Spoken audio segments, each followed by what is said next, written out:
Hi everyone, Happy holidays! this is our first video in English, so let's do a quick introduction. My name is Eldar. My name is Maria. We both have been playing competitive Magic since more than 15 years, including Grand Prix, Pro Tours, Arena Championship and more. Yes, we're also happily married for 9 years, following our joint participation in Pro Tour Nagoya 2011. But I guess it's another story for another time. Right, today we will talk about VML. Maria here has made it to the VML playoffs with an impressive 7-0 record. So we're going to talk a little bit about the VML itself, also the current standard format, and also about what it's like to play competitive Magic as a woman. Right. So, first of all, please like, subscribe, leave a comment. Any support of our channel would be much appreciated. So I guess my first question is, what exactly is VML? Can you explain it to someone who has no idea what the hell we are talking about? Yeah, right. So VML stands for Venus and Mercury League, but I think the organizers want to change that name now. Basically, it's a community and a series of competitive events for marginalized genders in Magic. Mm-hmm. And what it means. What is a marginalized gender, right? What is it? Basically, it means that if you're not a cisgender male, you can join the community and participate in the VML tournaments. Interesting. As we both know, the Magic competitive scene is extremely male-dominated. But I do remember some time ago, when I first heard about VML, I was a bit confused because we talked about how there's for example, Women's Chess Championship, and it kind of sends the wrong message, at least for me, that women cannot compete on par with men in an intellectual sport. But this is not what VML is about, is it? No, it's not. Of course it's not. Well, the main idea of VML, as I see it, is to provide people of marginalized genders safe space to test, to find test partners, to prepare for tournaments, for any kind of competitive events. Because in traditional Magic community, it's kind of hard for us. I myself am a marginalized gender. I'm a woman in Magic, and people don't take us seriously oftentimes. People don't want to practice with us, maybe don't want to take us as their teammates, and etc. But yes, and here I am talking about taking me seriously in a very fabulous, serious kind of outfit. But anyway. It's holidays. Yeah. Yes, well, as I was saying, it's a community, and more than that, as it organizes competitive events, it also a kind of kickstart for your professional career in Magic. Mm-hmm. If you're a so you can actually qualify minority for some of the other events through VML. Yes. It's a path to Pro Tour, actually. That's really cool. Yeah, which is very exciting. Right, so that makes sense, because even though in Magic you play 1 versus 1, competitive Magic is not for lone wolves, as you always need some test partners. You need a team to prepare for any kind of tournament seriously. And also to get better, like to improve, because if you're alone, if you're just playing, I don't know, online or going to tournaments just by yourself, who can tell you your errors, or just like, how can you analyze your game? Yeah, it's very difficult to do if you're on your own. Fair enough. So what about your personal experience? Can you tell us a little bit more about your time as a woman playing Magic in tournaments? Yeah, well, I wish there was such a community at the time when I started playing Magic, because it was very difficult at the beginning. And when people ask me about how I started playing Magic, the story comes to mind. Well, just a short disclaimer, I'm not holding any grudge, but just, I guess I have to tell this story for the sake of it. Anyway, it was my boyfriend at the time who taught me how to play Magic, but it was completely my initiative. And his words kind of struck me. That's why I guess why I remember it till this point, because What did he say? he said that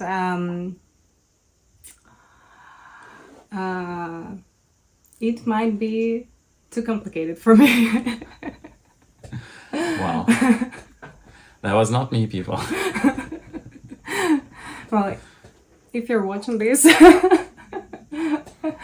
don't be mad. I hope you're doing well.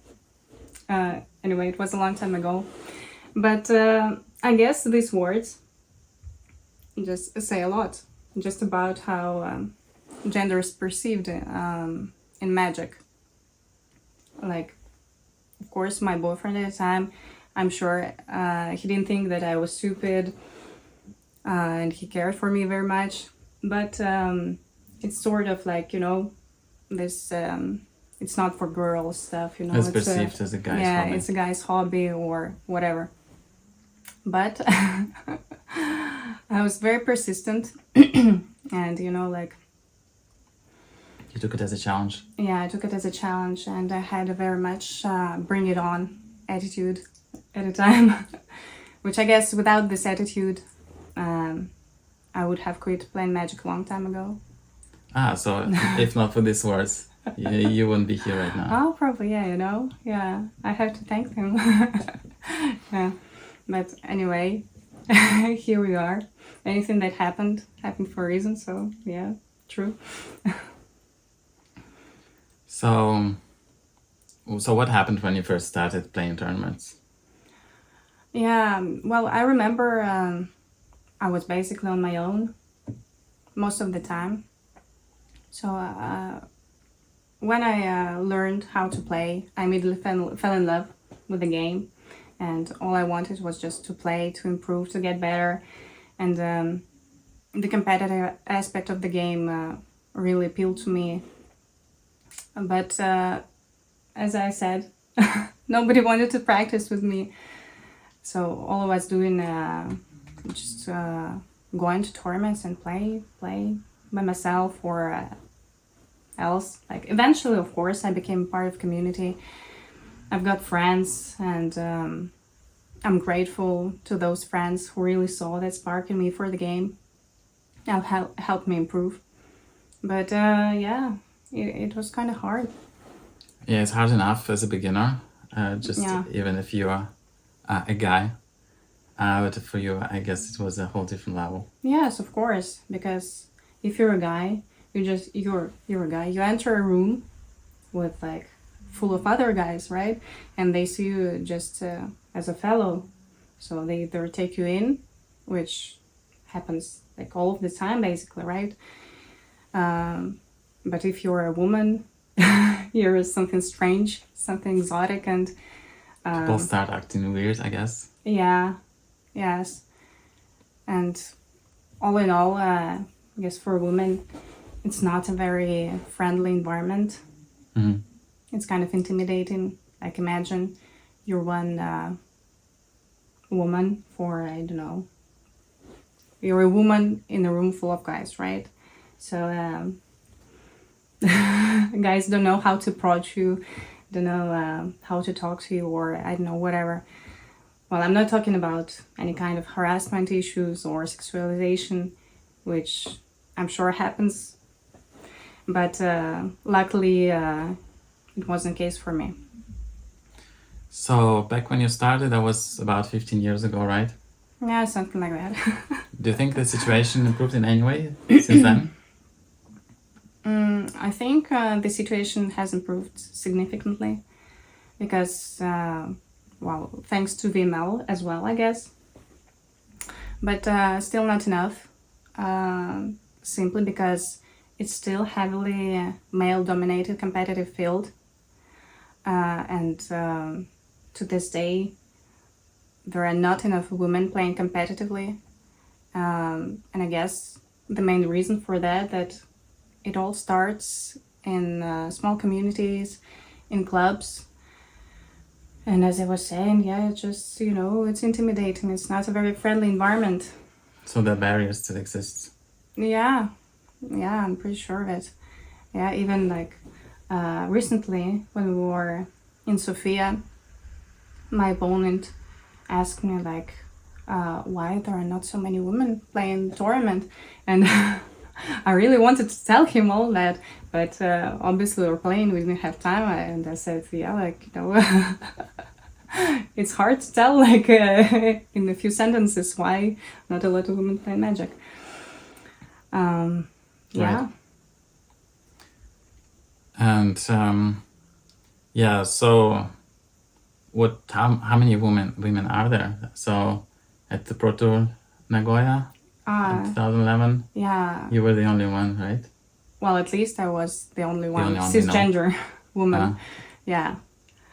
And I guess now the situation is for 100 of male players, there is one woman in big tournaments, or just in a competitive tournament.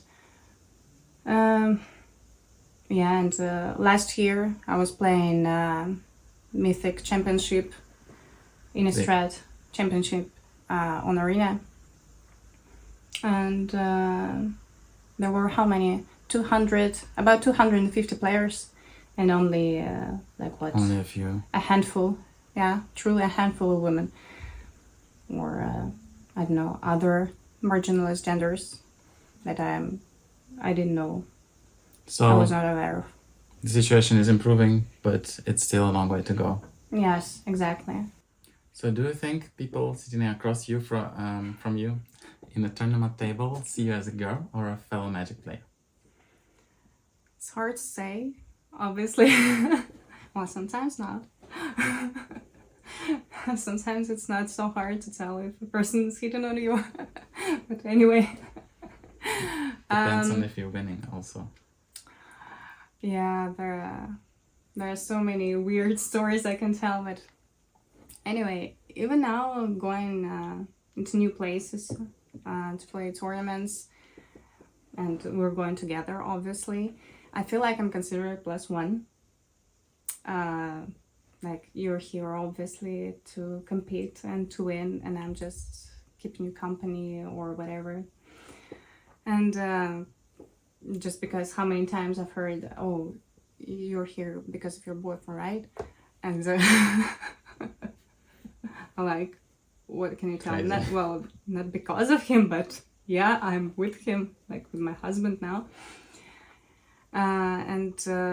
Yeah, actually it's kind of sad, because to this day I don't feel the parity, the level of respect that I deserve as a player, unless I win, right? So to prove my worth as a player, I have to win. And because if I lose, it's kind of expected. And for example, if you lose, it's okay. So you're like treated the same as you've entered the venue. All right. And I guess the problem is that this kind of issues never even cross mind of a male Magic player, judging by myself. Yeah, I guess. Well, we were talking about those issues and you were surprised. But I know that it's not because of malice, but just because people are not aware of those issues, obviously. And I guess the biggest way to improve the situation is to spread awareness, and it must be done by the majority, by the cisgender males playing Magic. Yeah. So raising awareness is very important. Definitely has value, since people are really not aware of these things. Do you have any other advice? What else can an ordinary guy like me do to improve the situation? Yeah, well, first of all, don't treat a person of different gender any differently. Pun unintended. Because really intellect is not defined by gender. Just show respect any way you can. Yeah, what can I say? It's just like a small example. Of course, the issue is bigger than that. And even in magic communities, when you're among guys and you hear, for example, I don't know, kind of sexist joke, just don't laugh at it, or just don't sit silently, you know. Don't be afraid to say that it's not okay, because really it's not humor, it's just a bad taste. And yeah, I think it's very important. It starts small, you know. Yeah, well, thanks, Maria, for sharing your thoughts about this. I know it is a problem that's not discussed enough in the Magic community. If you have something to tell us, to add, or you want to discuss with us, you can drop your comment below, or you can also tag us on Twitter, so we'll Yeah, discuss please that. do. But now let's talk about the fun stuff. Tell us more Right. about the current VML season. Yeah, so currently it's a season 8 of the VML. In the format standard constructed. The structure of the tournament is quite unique, so it's quite new to me, and it's not anything I've played before. So there are 128 participants, 16 divisions with 8 players in each, and the first 7 rounds, players in each division play against each other. So everybody plays everybody. And the top 2 go to the playoffs. So and you play 1 game per week, so it's yes. not quick. Yeah, you play only 1 game per week. So it's a long run. And even though it's not a lot of pressure in terms that you're only playing 1 game at a time, it's still a lot of commitment. Like, you know, you have to be committed. You have to think what you're going to play next. Yeah, by the way, you can change your deck every week. Oh, that's great. Yeah, which is a very fun part.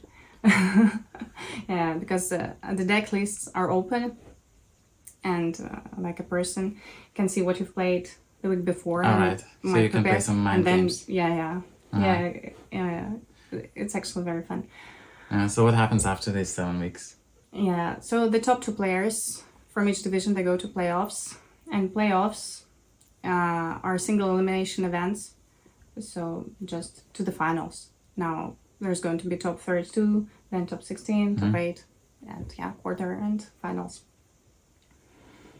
What else? And so you can qualify to the the regionals? prizes. Yeah, the prizes. The prizes are pretty sweet. The top 8, apart from money, receives regional championship invitations, and also top 8. Yes, and top 8 receives an invitation to the VML championship, which is a path to a pro tour, which is very exciting. Yeah, that sure is an exciting opportunity. Yeah. I remember when I first heard about VML, that was last year. And this year I actually suggested that, you participated in thanks it. to you. And I'm so glad you did it. Yes. So how are you doing in the competition so far? So I went into playoffs from the first place in my division. I played 7-0. Perfect record. Yes. The first 4 weeks I played as per Midrange. I played it on a ladder quite a bit, with a reassuring 76% win rate. So I was very happy with it, and I was enjoying playing it. At the time, it was truly a powerhouse mid-range deck. We saw it a lot at the World Championship, so that was still before the Brothers War came out, right? Yes. And with Plaza of Heroes, it just puts this deck on a whole another level, yeah. So that was great. And then the Brothers War came out, and I decided to opt for something different. to spice it up a bit. Because, of course, my opponents knew what I was going to play and I wanted to switch it a bit. So I chose to play Grixis Anvil Sacrifice. I didn't have time to test it, really. That's funny. I just took the list of Nariyuki Mori. On ladder, my record was 8-1, I think. It felt great. I really enjoyed playing this deck. I like that this deck has some grinding elements of a traditional Grixis midrange. Like there is Fable of Mirror, there's Corpse Appraiser, but also new cards such as Sahili and Transmogred Crown. But all in all, this deck still is focused on Anvil Sac interaction, which is very fun. Yeah, so it's kind of fuse combo mid-range deck. Yeah, it's something in between. Mm-hmm. So it is kind of mid-range sacrifice. Yeah, I guess it's still a mid-range deck, but with a twist. Last week before playoffs, I went for a new Tier 1 deck and standard, Mono White mid-range. Again, unfortunately, I didn't have time to test it. I played on a ladder something like 8-2. It also felt so refreshing just to play a monocolor deck, you know. I honestly don't remember when, if ever, I played a monocolor deck in a competitive tournament. So it was very refreshing. Mm-hmm. And still, Seraph is a true star of this deck, like the curve of Bangbuster into Seraph gives this deck very aggressive edge, but also later in a game, Bangbuster gives you card advantage, and there are some of the best cards in Standard, like Wandering Emperor, Wedding Announcement. So it's a very solid deck, and the Brothers War gave a very efficient removal to this deck. Lay down arms. Right. Lay down arms. And you don't get color screwed. Yeah. So you can even play Mishra's Factory. Yeah. Mishra's Foundry. Mishra's Foundry. Foundry. Foundry. Factory. Yeah, Mishra's Factory is another one. Yeah. Which is also great. Like, yeah. It was fun. So from your 7 matches, were there any moments or highlights, plays that stood out for you? I've been recording all of my matches during the tournament. So I guess let's just have a look at some of the games together. Alright, let's do that. So this is a game where I was playing Grixis Anvil against Grixis Midrange. It's week 6, right? Yes. I was on a go, which is always good. Yeah, the hand is really good, but you need a third land. Yeah, I needed a land very badly, and here it is. Nice. Yep. So I guess now I decided to kill, the Harvester, just in order to not lose the speed. To make sure that Shaman survives? Yes.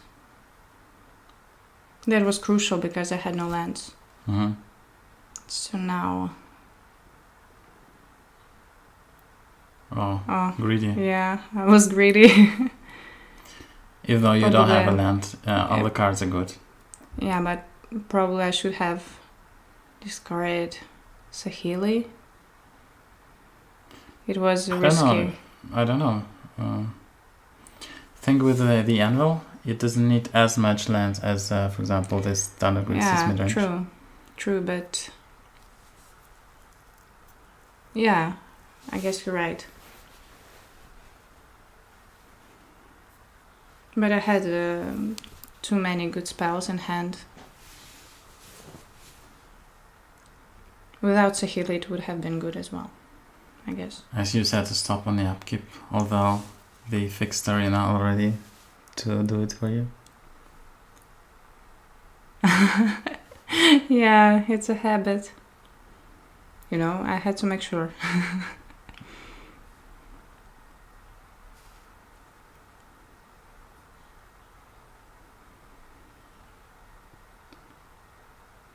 So you sack the Goblin Shamans to play another Fable this turn, which makes sense. Yeah. You see, I decided to play this tempo and to cast out my hand. So This this match possible. you have to beat the beatdown, right? Yeah. Can you beat them in a long game?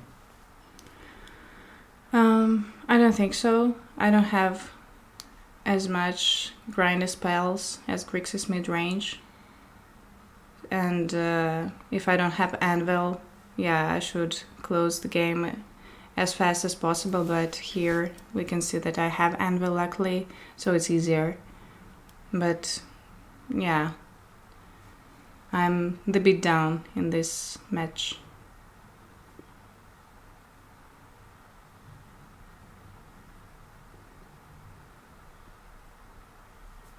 So it's the game 1. For you plus Grixis, here or you plus here. For Grixis Anvil, the main problem is the Brothers' War, obviously. It's the card that... Brotherhood's End. Brotherhood's End, what I said. Brothers' War. Brother's War is a set. And the card you mean is Brotherhood's Yeah, End. I meant Brotherhood's End, yes. It's a total blowout for this deck, so you have to be very careful and play around this. But it was the first game and I knew that my opponent didn't have it in main deck. So Also, this Invoke was kind of brutal. True. So you got Sahini, you got with 4 counters. True. And the Fable and a token. Yes, but I figured that this deck is quite resilient with Anvil, and when you have other artifacts to sack.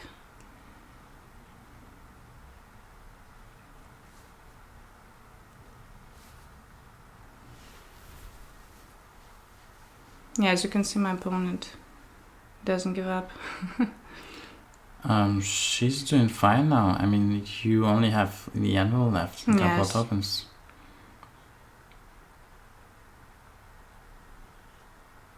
Yeah, I need to draw something, obviously, but with Anvil, it's pretty good still. She's at 6 lives. I have 2 tokens. So you decide to aggressively push for the last damage. Yeah, but I mean what if she else? happened to have shielded now.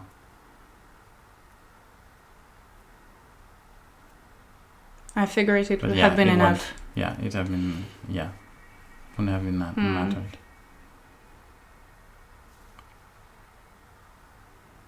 Yeah, as you can see, Anvil could really close the game. Just on its own, basically. So how do you sideboard?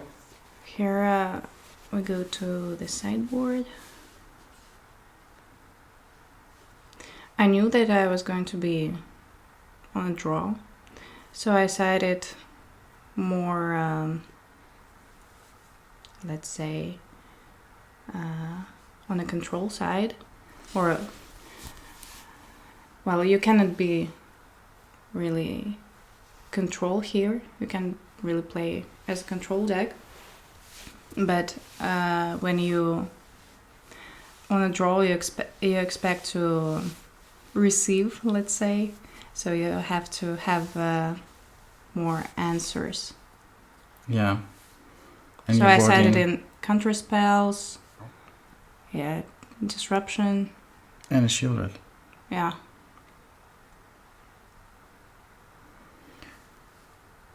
Do you think they might side out removal? That's why you side in shielded? Shieldred is also an alternative plan, just in case they kill all my artifacts. Shieldred is a big threat anyway. Yeah, here it's a little bit awkward. Yeah.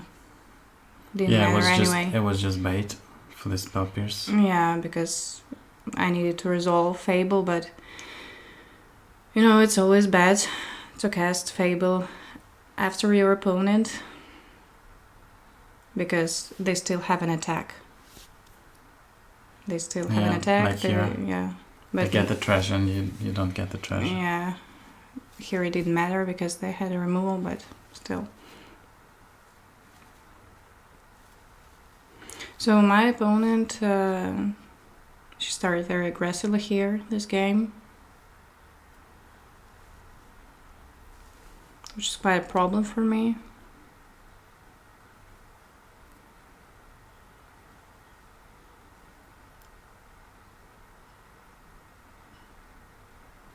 I don't have much answers.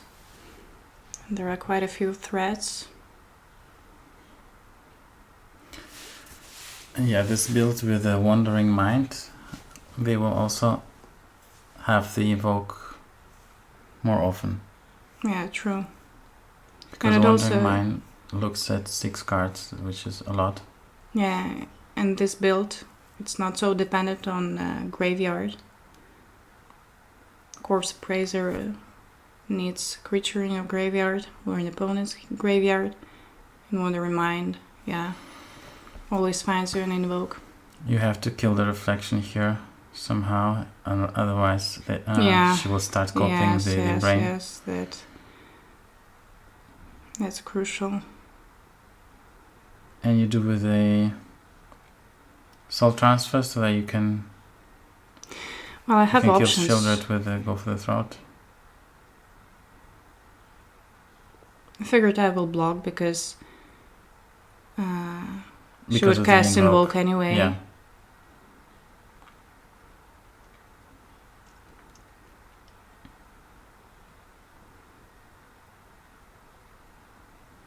It's a very aggressive play, this game, from my opponent. Well, she still has 3 cards in hand, but otherwise the board state is more or less equal. I'm not sure about Siphon Inside against me in this. Oh, well, yeah, that's the Brotherhood's hand. Yeah, that was brutal.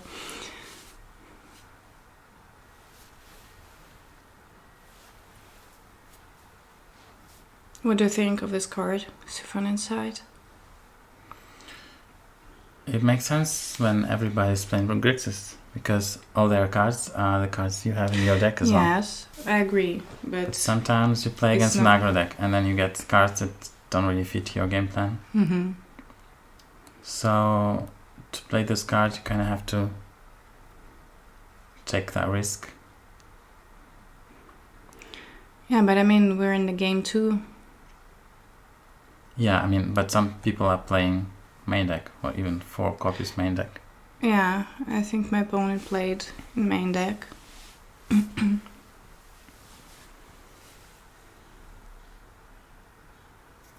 Yeah, that's pretty much over for you. Yeah, it is. And here, I think I decided to sacrifice Anvil to make a token, just so it wouldn't be over. Otherwise, you're dead on board. Yes.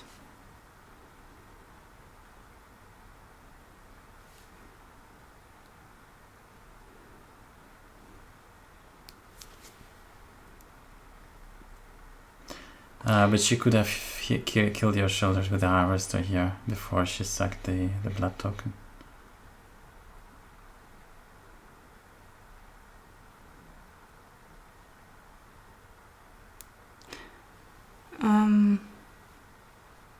Yeah, by the way, I probably wouldn't have been dead on board, but it was important to sack Anvil the last turn, and it paid off, as we now see.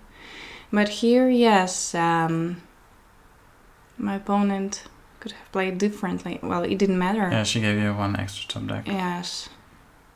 It doesn't matter.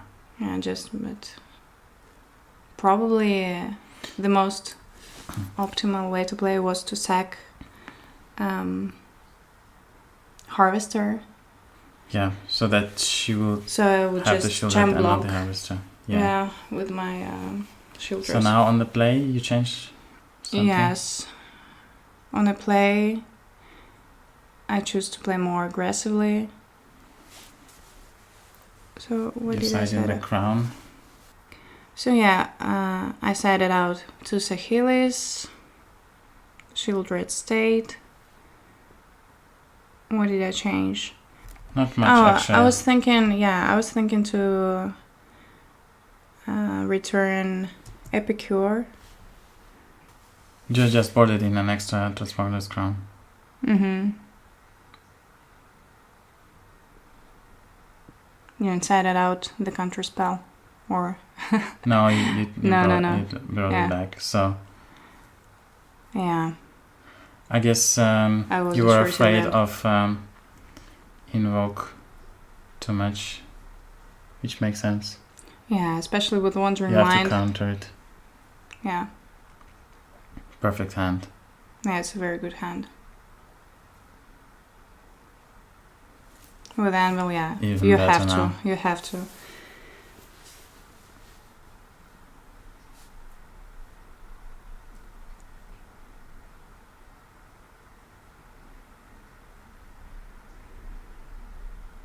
Yeah, Braid wasn't pleasant, but well. Yeah, I get the Fable first. Now you have the advantage, Yeah, which we talked about. Yeah, exactly. That's what I'm talking about.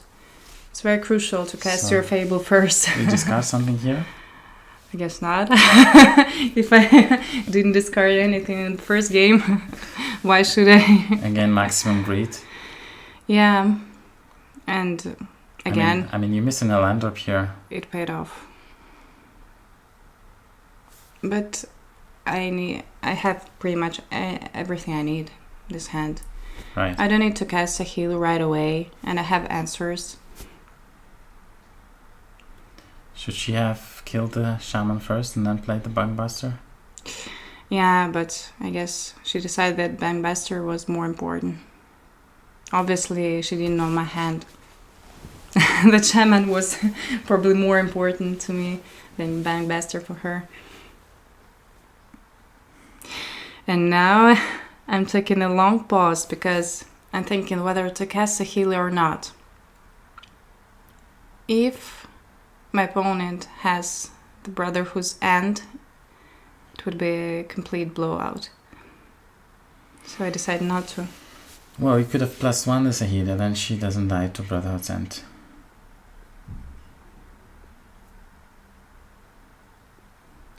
Maybe you were afraid of But you see, if I cast a healer and plus, she has an active Bangbuster. If she casts a creature that could crew Bangbuster, then she kills my Saheeli. Mm-hmm.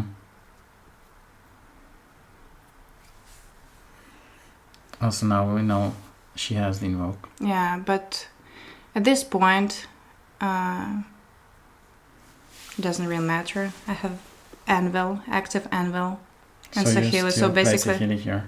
Yeah, because I figured Invoke is a trade for Saheeli, basically. Minus, of course. So, yeah. So Saheeli dies with 1 counter and 1 token.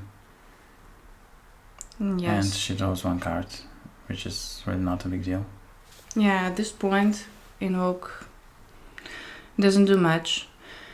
It's still a powerful card, of course, but it wasn't a game changer. And now I decide to play more aggressively. I need to drain those life points and close the game. You don't have any gas left. Yeah, exactly. I remember at this point I was thinking I need to draw the Transmogran Crown. The one you sided in. And here it is. I was like, magic. Yeah, stop deck. This is how it works.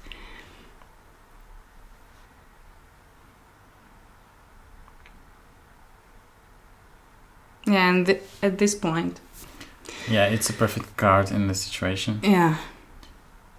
You bring more damage in, and you also draw 2 cards per turn. Exactly. This was just the perfect top deck. Exactly what I was thinking about.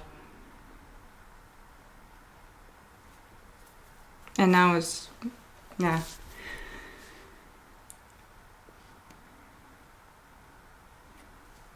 Oh, this is yours, Heli. Yes. Yeah, now it's over.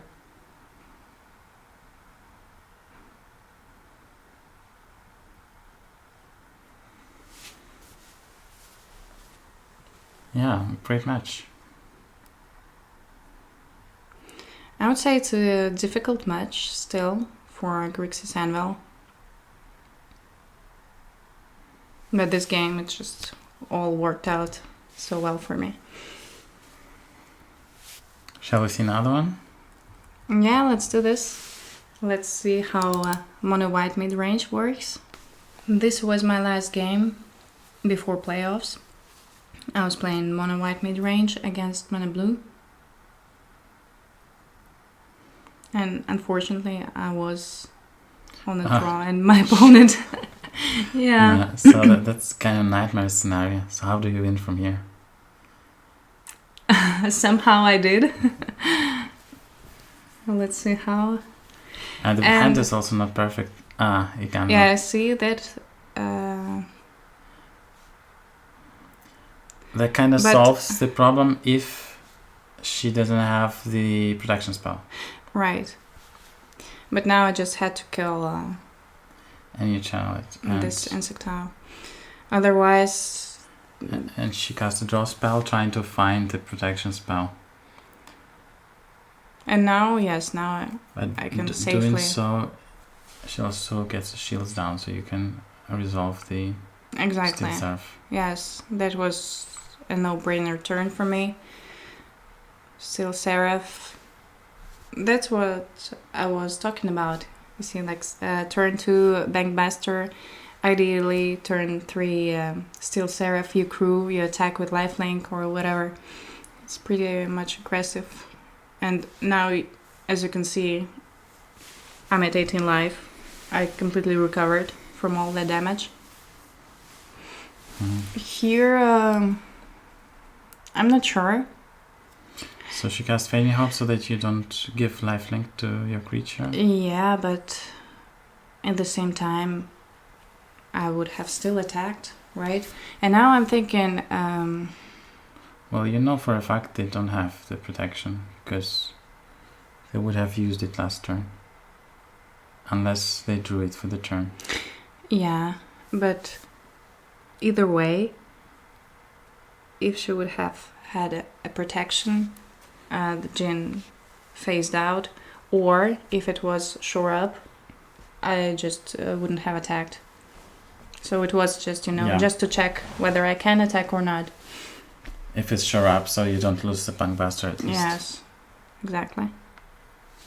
And I'm thinking what would have been the most impactful spell to cast, and I figured... I mean, that's the one they can't. She can't counter with Essence Cutter, which you know. Yes, and also I didn't have an attack that turn. Well, Peacekeeper she would have countered. Correct. And now you can cast 2 creatures, so that you play around that kind of... Now you're kind of in a tough spot, because this Haughty Djinn kills you in 2 turns. Yes. Or even just next turn directly. Yeah, you should have had... If she has enough spells right. to put in the graveyard. Yes. Yeah, now it's not so comfortable. So, yeah, this mono blue deck can be quite dangerous if you can't kill the Haughty Djinn. Djinn could kill you basically from nowhere. So much damage at once. You got kind of lucky here. I did, totally. This was a very close game. But again, well, let's see. Yeah, I just had to play Paragon. Yes. I know for a fact that I wouldn't have attacked this turn because otherwise I could die. You can't from create the board. Bankbuster without tapping one of your flyers. I couldn't. And the wedding announcement flips this turn. So you have 2 blockers if you don't attack. Yeah, so I decided not to, but then my player, for some reason, before combat, decides to... Yeah, she doesn't want you to give lifelink to your creature. Yeah, but But I it's wouldn't just have the one. attacked. I wouldn't Yeah, have attacked. that's But true. now I just have to, obviously. And now if my opponent, if she... Now you get an extra card. If she flips the insectile, the Delver, yeah, it's over. But she didn't, and I was like, whew. that was a sigh of relief. That was close. That was a very, very close game, but then I have a full hand of gas. But now you're comfortable. Now you have the Emperor. Now, it's... Well, now it's Actually, lethal. Yeah, it's lethal now. Yeah. This turn. But still, I was thinking, do I go for it? Do I go for it? And yeah, I did. Obviously. There's no reason not to. Yeah.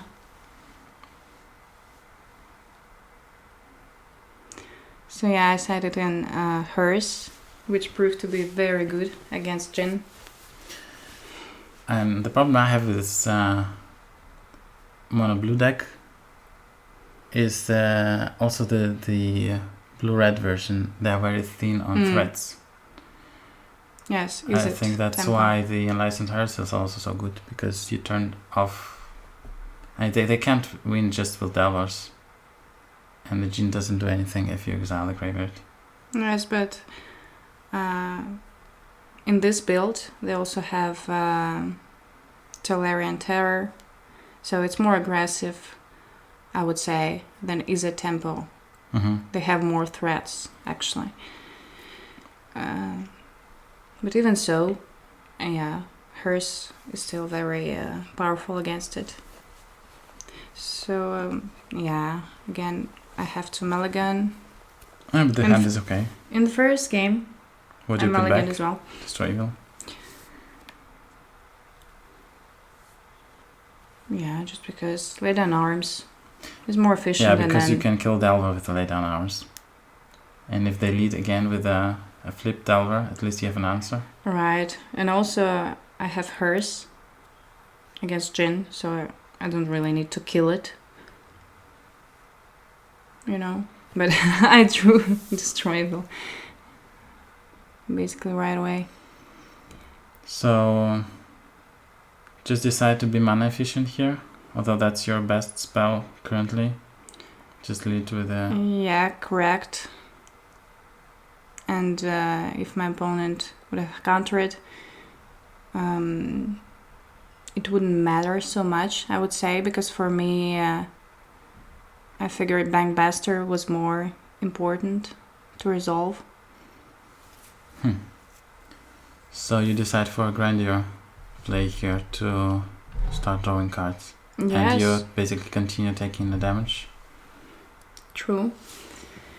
But you see, I was on a draw, so I guess I had to play more. Yeah, as a destroy control. evil now, bad idea. Yes. Better draw a card and then you can destroy evil Exactly. now, or I decided to see if she had a counter spell. She didn't. It's kind of perfect because now you can name the bounce and then they can't cast the bounce, so you can... Actually, she could. Yes, because it's one cheaper, right? Yes. But since she didn't have a counter spell, I could resolve my hers, and Jin wouldn't have been such a threat anymore. Yeah, hers is and perfect. now I have an attack as well. Yeah, it's still... You're still taking 5 next turn. Yeah, it's still at not least. the Or best. I'm not out of the woods yet. But now it's just... Yeah, I know that my opponent probably doesn't have anything apart this bounce spell. And I have a powerhouse in my hand. So do you go for Destroy Evil and the Emperor play, or do you want to try resolving the Steel Seraph?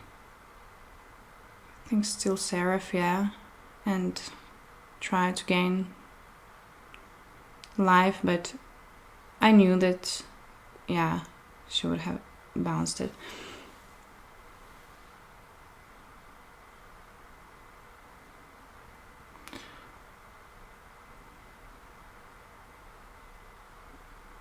Yeah, now it's lining up perfectly.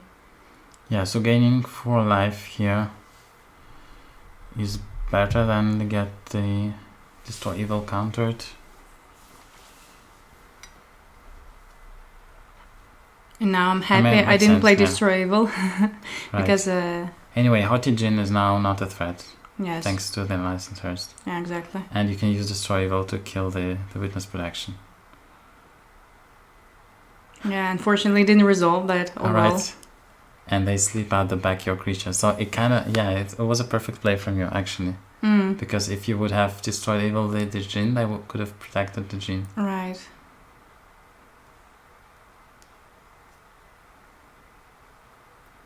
But now, yeah, I'm completely comfortable. It's hard to raise that, and my opponent takes a lot of damage as well. Yeah, at this point it's pretty much over. Yeah, I think it is. The last turn, probably.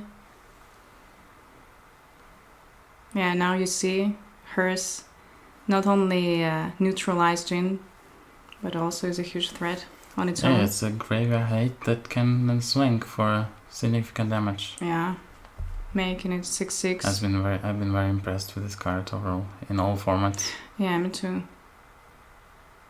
Yeah, now, yeah, it didn't matter. Cool. That was great. Any thoughts about what you will play in the playoffs? I honestly don't know yet, but I have some ideas.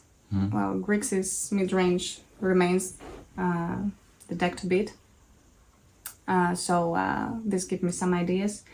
And also because I'm on top of the bracket, I'm going to choose to play first or second. Which also gives me some advantage. So I might choose... Yeah. I don't know. There are obviously some decks that target specifically Grixis midrange. So maybe I will consider that I'm going to play first and choose some really fast aggro deck. Or maybe I will play Grixis myself, who knows. Yeah, I still have time, I still have options. We'll see how it goes. Okay. So how about the standard in general? Any particular feelings about the format? Is it in a healthy state, in your opinion? To me, it seems Grixis is a little bit too dominant at the moment. Honestly, I've been enjoying the format very much. And I guess all the people who complain about standard just don't play it enough. Okay. Yes, it's heavily dominated by mid-range decks. Grixis mid-range in particular lately. But still, apart from T1 decks, there are so many fun and proven decks as well. Like Mana Blue, Mana Black, Easy Tempo, Azora Soldiers, I don't know, 5-colored humans, Esper Legends, Grixis Sacrifice, Mardu Angels, Junt, like you name it. The Brothers War truly brought life into standard, in my opinion, and the deck building potential is not fully yet explored, in my opinion. And, like even now, yeah, it's so much fun. All right. So personally, I'm looking forward to rooting for you in the playoffs. Yeah, thanks. So good luck. Thanks.